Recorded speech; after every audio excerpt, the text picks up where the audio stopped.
ভারতবর্ষে কিছু সুন্দর সুন্দর রেলওয়ে পথের মধ্যে অন্যতম হচ্ছে নর্থ ইস্ট ফ্রন্টিয়ার রেলওয়ের গুয়াহাটি থেকে আগরতলার রাস্তা। এখানে দেখতে পাওয়া যায় রেলওয়ে পথের ধারে পাহাড়, সবুজ পাহাড়ে ঘেরা গ্রাম, নদী। এবারের গন্তব্য হচ্ছে হাফলং, আসামের একটি ছোট্ট পাহাড়ে ঘেরা সুন্দর গ্রাম। গুয়াহাটি থেকে 4 ঘন্টার যাত্রাপথে এটা আমার একটা সোলো ট্যুর। এসো, সঙ্গে থাকো, দেখো এখানে কি দেখা যায়, কিভাবে যাওয়া যায়, কোথায় থাকবে। হাফলং থেকে ল্যান্ডিং হয়ে আমার পরবর্তী গন্তব্য হচ্ছে নিউ জলপাইগুড়ি। নিউ জলপাইগুড়ি থেকে ভাইয়ের সাথে দেখা করে আমি যাব দার্জিলিং। দার্জিলিং তোমরা অনেকেই গেছো, তাই এই ব্লগে আর দার্জিলিংয়ের ডিটেলিং করলাম না। তো আমি গুয়াহাটিতে থাকার জন্য রাত্রিবেলা রেলওয়েজের রিটায়ারিং রুম বুক করেছি। ডবল বেড রুমটা কিন্তু বেশ বড়। তো এটা কিন্তু গুয়াহাটি স্টেশনের মধ্যেই, টিকিট কাউন্টার থেকে জাস্ট ওপরে উঠে গেলে ওখানেই। তো আমার মনে হয় যে আমার হোটেল বুক করতে 1800 টাকা 2000 টাকা লাগছিল মোটামুটি ঠিকঠাক। যদিও আমি এসি রুম পাইনি, নন এসি রুম পেয়েছি। এসি রুমের ভাড়া 12 ঘন্টার জন্য 800 টাকা, নন এসি রুমের দাম 12 ঘন্টার জন্য 500 টাকা। তো আমার সেটা গুড ডিল, যে হোটেলে না থেকে যদি স্টেশনের কাছেই থাকতে পারি তাহলে ট্রেন ধরার জন্য কালকে বেশি দৌড়ঝাঁপ করতে হবে না। সো আইআরসিটিসির ওয়েবসাইট থেকেই, যেখানে আমাদের টিকিটগুলো দেখায়, ওখান থেকে কিন্তু একটা 3 ডটস আছে, যেখান থেকে আমাদের বোর্ডিং পয়েন্ট চেঞ্জ হয় বা টিকিট ক্যান্সেল হয়, টিকিট প্রিন্ট হয়। ওই জায়গাতেই একটা বুক রিটায়ারিং রুম বলে একটা অপশান থাকে। তো আইআরসিটিসি অ্যাপ্লিকেশান বা ওয়েবসাইট থেকেই আমরা কিন্তু এই রিটায়ারিং রুমগুলোকে বুক করতে পারি। গুড মর্নিং, এখন বাজে সকাল 6:15। সকাল 6:45 আমার ট্রেন আছে গুয়াহাটি স্টেশন থেকে। গুয়াহাটি বদরপুর একটা ট্যুরিস্ট স্পেশাল আছে, যেটার ভিস্তাডোম কোচে আমার টিকিট বুক করা আছে। কারণ এটাই হচ্ছে আমার অ্যাকচুয়ালি ট্রিপটার মেন আমার আসার কারণ, যে আমি এই আসামের পাহাড়গুলো হয়ে যে ট্রেনটা যাবে সেটা দেখার জন্য, এই ট্রেন রুটটাকে এক্সপ্লোর করার জন্য। তো বেসিক্যালি আমি টিকিটটা কেটেছি ভিস্তাডোমে। তো জাস্ট চান ফান করে আমি রেডি হয়ে গেছি, আর বাড়িতে একটা চা খেয়ে ট্রেনে উঠে পড়বো। চলো ট্রেনে দেখা হচ্ছে। এটাই আমার ট্রেন, উঠে পড়বো। ভিস্তাডোম কোচ পিছনে। ট্রেন ছাড়তে মোটামুটি আধা ঘন্টা লেট করেছে, তো যেতে মোটামুটি 5.5 ঘন্টা লাগে। আমাদের ট্রেন ছেড়েছে 7:12। আমরা 9টার মধ্যে পৌঁছে যাবো। তো ট্রেনটা সকাল 6:45 ছেড়ে এখান থেকে যাওয়া হচ্ছে বদরপুর। মাঝখানে 4টে স্টেশনে দাঁড়ায়, তো তারপর হয়ে যায় বদরপুর। তো আমি বদরপুরে কি যাবো না, আমি নেমে যাব নিউ হাফলংয়ে, তারপর জ্যোতির্লিঙ্গা লামপুর হয়ে এটা যাবে হচ্ছে বদরপুর। তো গুয়াহাটি থেকে হাফলংয়ের মাঝখানে একটাই স্টেশন আছে, যেটা হচ্ছে মাইবাং।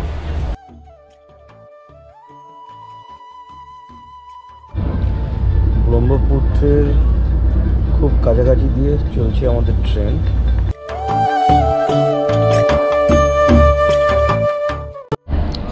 একটা ছোট্ট স্টেশনে ট্রেন দাঁড়িয়েছে, যদিও এটা ট্রেনের কোনো স্টপেজ নেই। বাট পাহাড়ের কোলে আসামে এরকম অনেক ছোটো ছোটো স্টেশন আছে। বাই দ্য ওয়ে, এই গুয়াহাটি বদরপুর ভিস্তাডোম যে ট্রেনটা আছে, সে কিন্তু কোনোরকম খাবার দেয় না। তো এক্সট্রা কস্ট দিয়ে ব্রেকফাস্ট নিয়ে নিতে হবে। ব্রেকফাস্ট নিয়েছি। সেই এক্সিকিউটিভ কোচগুলোয় টেবিলটা থাকে হচ্ছে এইখানে।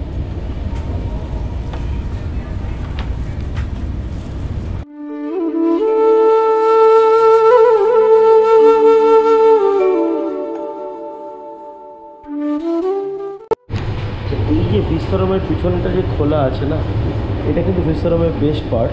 তো আমরা কোনো পাহাড়ি অঞ্চলে ঢুকিনি কমপ্লিটলি, তো সেইখানে গেলে এটা যা ভিডিওগুলো আমি দেখেছি এটা খুব ভালো লাগা উচিত। তো দেখা যাক আমার এক্সপিরিয়েন্সটা এখানে কেমন হয়। একটা জিনিস দেখাই, এই এরিয়ায় কিন্তু বেশ বৃষ্টি হয়েছে, কারণ ওই যে দূরে ওটা কিন্তু ধান জমি ডুবে আছে পুরো।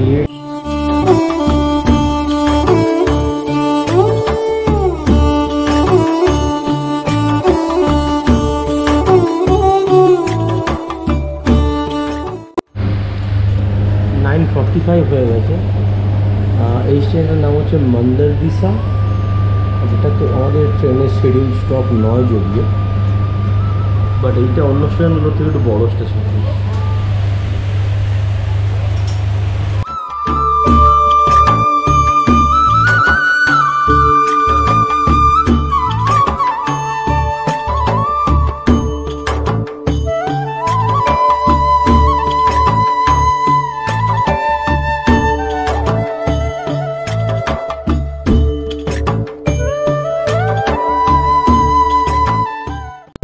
আমরা দূর থেকে পাহাড় দেখছিলাম, এবার কিন্তু ট্রেনেরও পাহাড় চড়া শুরু হয়ে গেছে।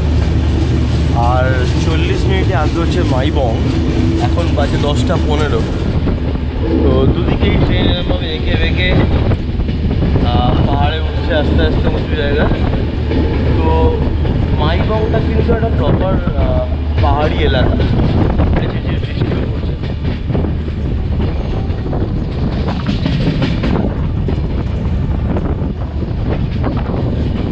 মাইবংয়ের পর থেকে হাফলং অবধি পুরো জার্নিটাই একদম উঁচু পাহাড়ের মধ্যে। এই প্রত্যেকটা চেয়ার কিন্তু কমপ্লিটলি 360 ডিগ্রি রিভলভিং, মানে রিভলভ করা যায়, মানে আমরা ঘুরে এই দিক ফেস করেও বসা যায়। আর এখানে ভিস্তাডোম ছাড়াও কিন্তু এসি চেয়ার কারও আছে, তো তার ভাড়াটা একটুখানি কম, সেটা অ্যাভেল করতে পারো। বাট এই ট্রেন রুটটা কিন্তু খুব ভালো। আমরা পেরোচ্ছি একটা টানেল, আমারই ছবি দেখা যাচ্ছে, জানি না কিছুই আসছে না, কাছে আমারই ছবি উঠছিল। টানেলটা পার করলাম।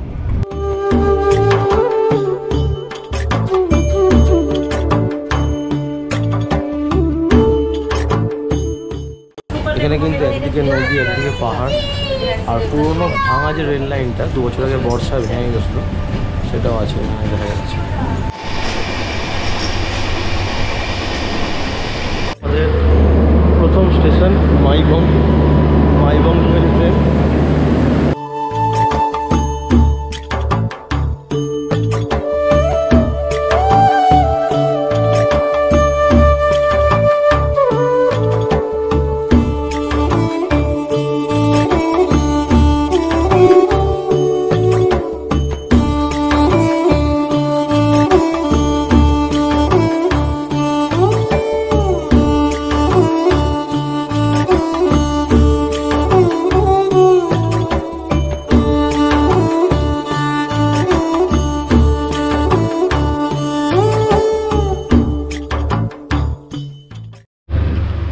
অসাধারণ ভিউ এই মাইবং বেরোনোর পর, পাহাড়, নদী, মেঘ, প্রপার পাহাড়ি এরিয়ার মধ্যে ট্রেনটা যাচ্ছে।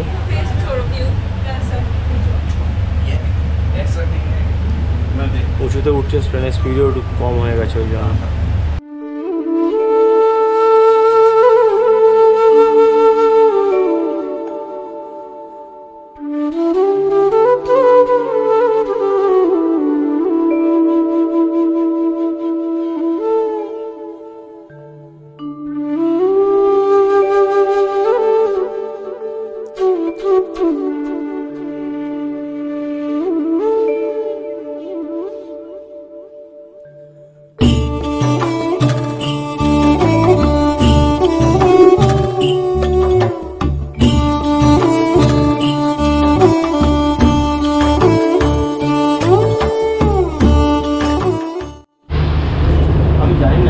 কতটা এখানে দেখাতে পারলাম যে ট্রেন থেকে কি ভিউ আসছে ভিস্তাডোমের পিছন থেকে, দরজা থেকে। বাট জায়গাটা অসাধারণ। বর্ষাকালের জন্য অনেক জায়গায় রিভার বেড তো তৈরি হয়েছে, যেখান দিয়ে নদী বইছে, পাহাড়ের চূড়ায় মেঘ ভর্তি, তার মধ্যে যখন ট্রেনটা যাচ্ছে এটা অসাধারণ এক্সপিরিয়েন্স। তো এর আগে আমি একটা ভালো ট্রেনের রুট অবজার্ভ করেছিলাম, সেটা হচ্ছে কাঞ্চনকন্যা রুটটা, যেটা আমাদের ওয়েস্ট বেঙ্গলের কুচবিহারের মধ্যে দিয়ে ন্যাশনাল পার্কগুলোর মধ্যে যায়। বাট এই রুটটাও ভালো, এটা অন্যরকম, ওটা জঙ্গলের মধ্যে দিয়ে রুটটা, এটা পাহাড়ের মধ্যে, জাস্ট অসাধারণ। এই নিয়ে মোটামুটি 6টা টানেল পার করছে ট্রেনটা। এখনও হাফলং আসতে মোটামুটি 15-20 মিনিট মতো বাকি আছে। আমাদের কাঞ্চনজঙ্ঘা যে আসে আমাদের শিয়ালদা থেকে, কাঞ্চনজঙ্ঘাও এই রুট দিয়েই যায়। তো এই রুটটা যদি কাঞ্চনজঙ্ঘাতেও আসা যায় তাহলে কিন্তু সেম জিনিস এক্সপিরিয়েন্স করা যাবে। এটা এই টানেলটা বেরোতে প্রায় 2.5 মিনিট সময় লেগেছে। এটা একটা বিশাল লম্বা টানেল ছিল।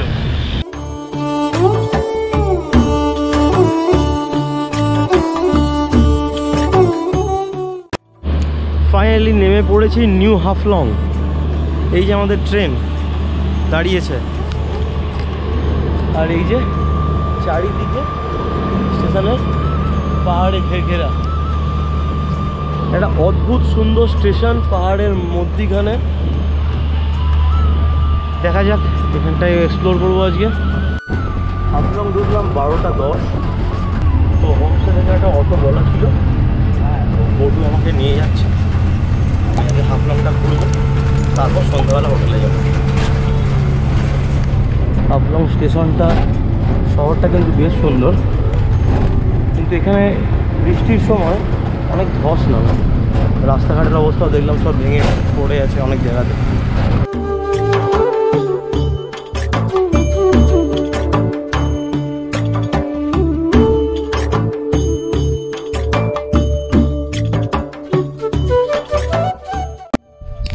এগুলো হচ্ছে হাফলং শহর।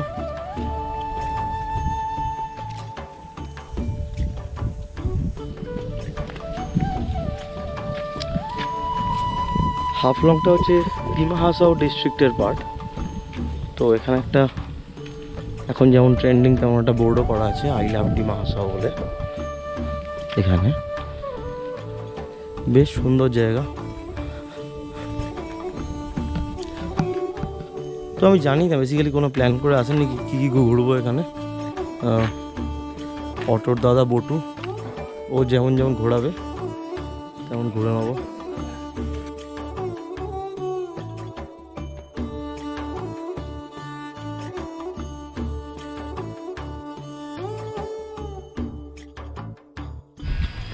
এবার আমরা যাব জ্যোতিঙ্গার দিকে।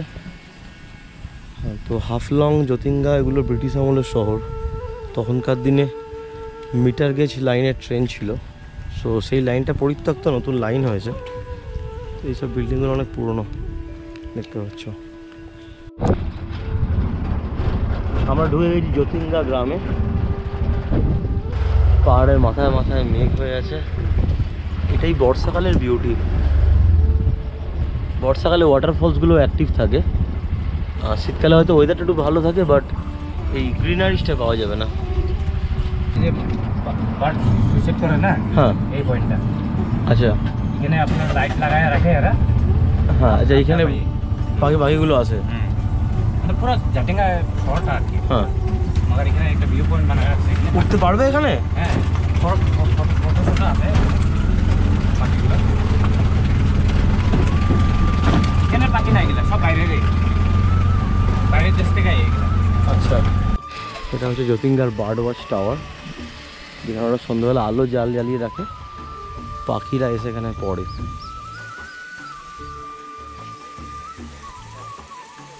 তো জ্যোতিঙ্গাতে নাকি পাখিগুলো দ্বারা এলে ক্ষমতা থাকে না, সেটা মাঝে মধ্যে হয়। অনেক পাখি এসে একসাথে পড়ে যায় এখানে। তো জ্যোতিঙ্গাকে পাখিদের সুইসাইড পয়েন্ট বলা।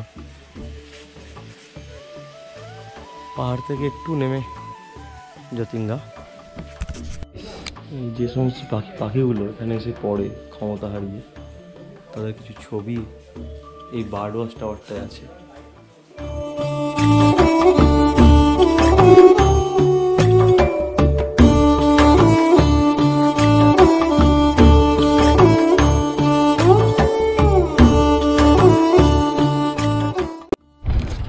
তো জ্যোতিঙ্গাতে নভেম্বর মাসে ঠান্ডা ঠান্ডা যখন থাকে, হালকা বৃষ্টি পড়ে, হাওয়া দেয়, তখন রাত্রে পাখি এখানে এসে পড়ে জ্যোতিঙ্গা গ্রামে আর ঘরে ঢুকে যায়।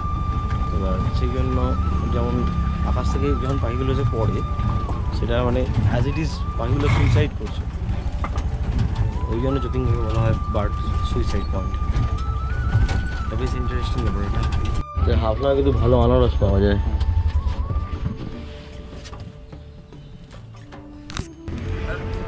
প্যাকেটে করে 20 টাকা করে নিল পার প্যাকেট। আনারসটা এত ভালো ছিল যে আমি আরেকখানা চেয়ে খেয়েছি, কিন্তু বেরোনোর পর এখানে রাস্তায় জ্যাম হয়ে গেছে, একটু সময় লাগবে মনে হচ্ছে।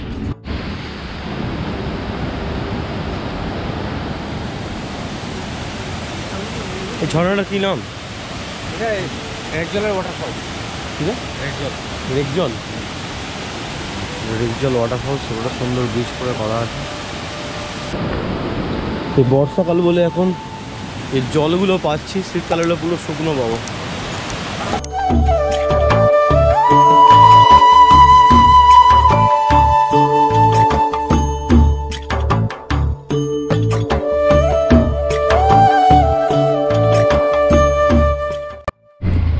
আমি যাচ্ছি ডিমা হাসাওয়ের এথনিক ভিলেজের দিকে।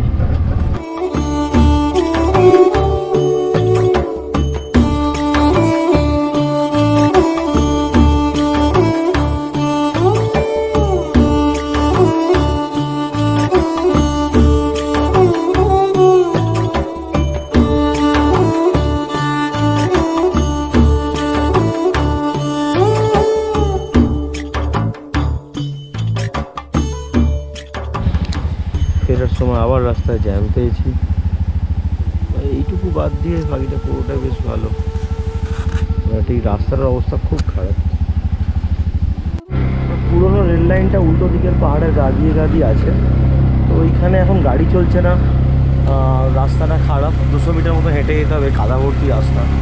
আমি আর যাচ্ছি না, আজকে আমার হাতে সময় কম আছে। তো যতীনদাতে বেসিক্যালি ব্রিটিশ আমলের তৈরি মিটার গেজ লাইনের স্টেশন ছিল। মিটার গেজ লাইনের অনেকগুলো টানেল ছিল, সেগুলো একটু দেখার ইচ্ছে ছিল, সেটা হবে না। হাফলংয়ের দিকে ফিরে যাবো। তো এটা হচ্ছে জাতিঙ্গা নদী, একটু সময় কাটাতে এসেছি। পাহাড়ি নদী ভালোই লাগে, তো এখানে কিছুক্ষণ বসবো। জায়গাটা বেশ ভালো, লোকজন পিকনিকও করতে এসছে এখানে। তো সুন্দর নদীর ধার।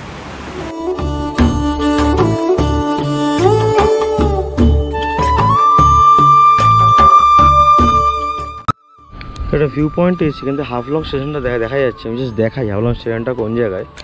তো এইটা হচ্ছে হাফলং স্টেশন, ঠিক আছে। এর চারদিকে পুরো পাহাড়ে ঘেরা, ইভেন পিছন দিকটাও, এই সাইডটাও। আর ওই যে দূরে ব্রিজটা আছে, ওটা হয়ে আমাদের ট্রেনটা এসছে। তো আমি নেমেছিলাম হচ্ছে ওইখানে হাফলং স্টেশনে, ওখান থেকে অটো করে এপাশ দিয়ে বেরিয়ে এসেছি।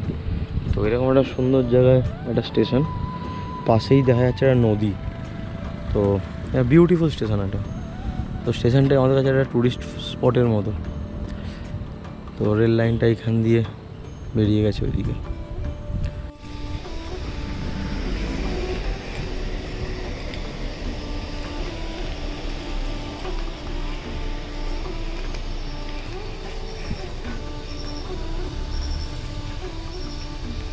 তো এটা হচ্ছে গেস্ট হাউসটা। এই কমন ব্যালকনিটা বেশ ভালো, একটা ওপেন এরিয়া, সবাই বসতে পারবে। যারা ফ্যামিলিতে তার জন্য এই রুমগুলো বেটার। হোটেলে ঢুকেছি বিকেল 4টে। তো এটা আমার রুমটা বেশ বড়, কিন্তু মেনটেনেন্স নেই। এটা রুমগুলো ক্লিন না, এইটা দরজা নেই, বাথরুমেরও ওপরে ফাঁকা। বেসিক্যালি রুমটার ভাড়াটা কমে নিয়েছে 1000 টাকা, বাট আমার মনে হয় যে রুমটা একটু মেনটেন করলে ওরা একটু বেটার প্রাইসও নিতে পারতো ওরা।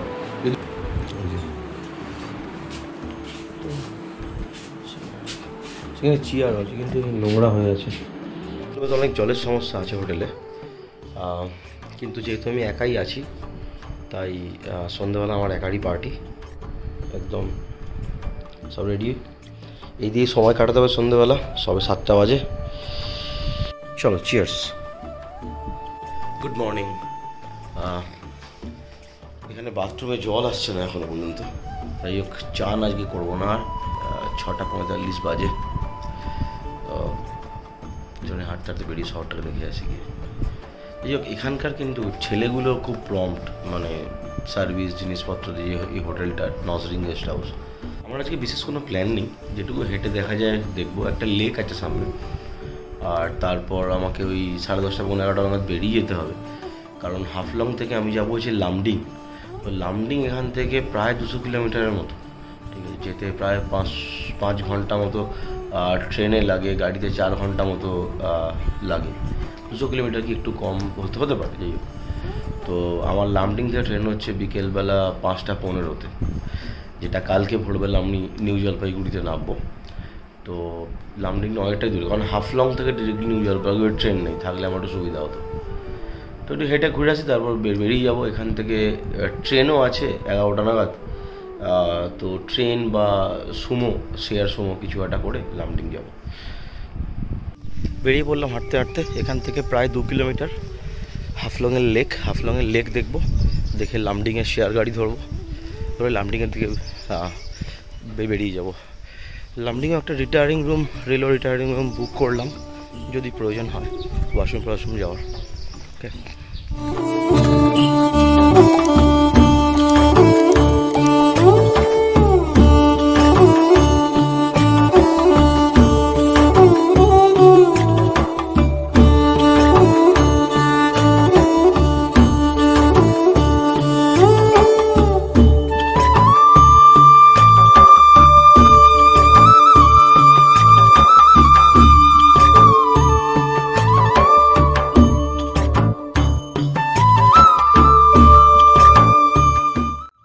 লামডিং যাওয়ার শেয়ার গাড়ি যেখান থেকে ছাড়ে সেই কাউন্টারটা খুঁজে পাচ্ছি না বেসিক্যালি।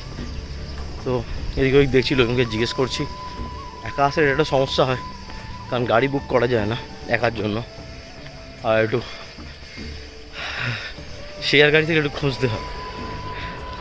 হাফলং থেকে লামডিং যাওয়ার গাড়ি পেয়েছি, 300 টাকা নেবে শেয়ার গাড়ি, 10টায় ছাড়বে। হাফলংকে বলে হচ্ছে স্কটল্যান্ড অফ আসাম। আমি জানি না স্কটল্যান্ড কেমন দেখতে, বাট হাফলং বেশ সুন্দর। গাড়ি এসে গেছে, সিটের নিচে ব্যাগ রেখে দিয়েছি। উপরেও রাখা যেতে পারে, বৃষ্টি হলে সমস্যা হতে পারে, আর যদি প্লাস্টিক দিয়ে বাঁধবে যেগুলো ওপরে রাখবে সেগুলো। লামডিংয়ে সারাদিনে বেশ কিছু গাড়ি যায় হাফলং থেকে, কিন্তু যে রোববার তাই গাড়ি কম। 10টার গাড়িটাই ফার্স্ট আজকে। লামডিং থেকে জাস্ট এলো, তারপর রিটার্ন করবে লামডিংয়ে আবার। লামডিং যেতে মোটামুটি 3 ঘন্টা সময় লাগবে। রাস্তা বলছে ভালো, যদিও কালকে শিলচর দিকে রাস্তা খুব খারাপ ছিল, বাট লামডিংয়ের দিকে, লামডিং মানে হচ্ছে হাফলং থেকে গুয়াহাটির দিকে, শিলচর হচ্ছে হাফলং থেকে ত্রিপুরার দিকে।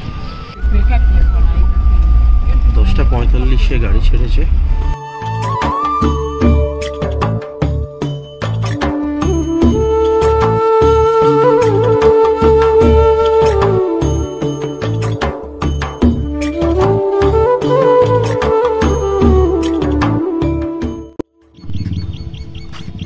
লামডিংয়ে এসেই অটোলার সাথে ঝামেলা হয়ে গেল। 1 কিলোমিটার রাস্তার জন্য 40 টাকা ভাড়া নিচ্ছে এখানে।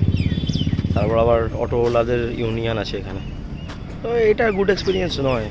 পিছনে আমার লামডিং স্টেশন, তো যাই হোক চলতে থাকে, বিভিন্ন জায়গায় লোক বিভিন্ন রকম হয়। এটা হচ্ছে লামডিংয়ের রিটায়ারিং রুম। 8 ঘন্টার জন্য বুক করেছিলাম 400 টাকা দিয়ে, বাট এখন তো মোটামুটি আমার 4 ঘন্টা থাকলেই হবে, 3 ঘন্টা। এটাও বেশ ভালো রুমটা। হাফলং থেকে লামডিং আসার রাস্তাটা বেশ কিছু জায়গায় খুব ভালো, ইভেন খুব অল্প স্ট্রেচ আছে যেখানগুলো রাস্তা খুব খারাপ। রাস্তা তৈরি হচ্ছে, বেসিক্যালি রাস্তা চওড়া হচ্ছে, পুরো ধুলো।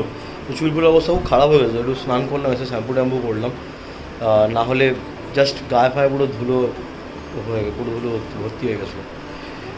তো এবার ওখান থেকে আসতে মোটামুটি 3.25 ঘন্টা মতো সময় লাগলো, 115 কিলোমিটার টোটাল। বাট লামডিংয়ের দিকে রাস্তা খুব ভালো। তো এই রুমটাও হচ্ছে জাস্ট 4 নম্বর লামডিংয়ের 4 নম্বর প্ল্যাটফর্মের ওপরেই, তো এইগুলো সেখানের ওপরেই হয়। তো আমার হাতে 2.5 ঘন্টা মতো সময় আছে, তো একটু রেস্ট নিয়ে তারপর ট্রেনে উঠবো। নিউ জলপাইগুড়ি স্টেশনে আমার ট্রেন বিফোর টাইম দিয়েছিল, আধা ঘন্টা আগে। সিবি জাংশনে আমার ভাই আসবে, তো ভাইয়ের সাথে দেখা হবে। তো ভাই নামার পর, তো ভাইয়ের ট্রেন 1 ঘন্টা লেট আছে, কাঞ্চনকন্যায় আসছে। ভাইয়ের সাথে দেখা হওয়ার পর আমরা এই তেনজিং নগরের বাস স্ট্যান্ড থেকে দার্জিলিংয়ের বাস ধরবো। সো এটা আমার ট্রিপের নেক্সট পার্ট স্টার্ট।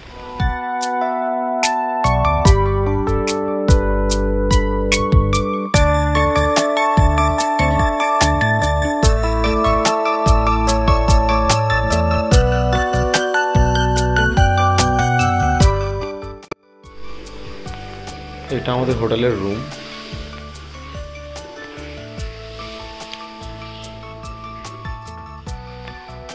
এখান থেকে কাঞ্চনজঙ্ঘার ভিউ দেখা যায়, বাট এখন তো বর্ষাকাল, মেঘলা, এসব দেখা যাবে না। ও রুমটা ভাড়া 1819 টাকা নিয়েছে। নাম হচ্ছে হোটেল স্যান্ডার্প। তো খুবই একটা ঘেঞ্জি জায়গায়, বাড়িটাও খুব একটা ভালো না, বাট স্টিল আমরা হোটেলে বেশিক্ষণ থাকবো না, তাই সেটা ইম্পর্টেন্ট নয়। How are you feeling? Darjeeling first time?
কমেন্টে জানিও ভিডিওটা কেমন লাগলো। ভালো লাগলে ভিডিওটা লাইক, চ্যানেলটা সাবস্ক্রাইব করে দিও।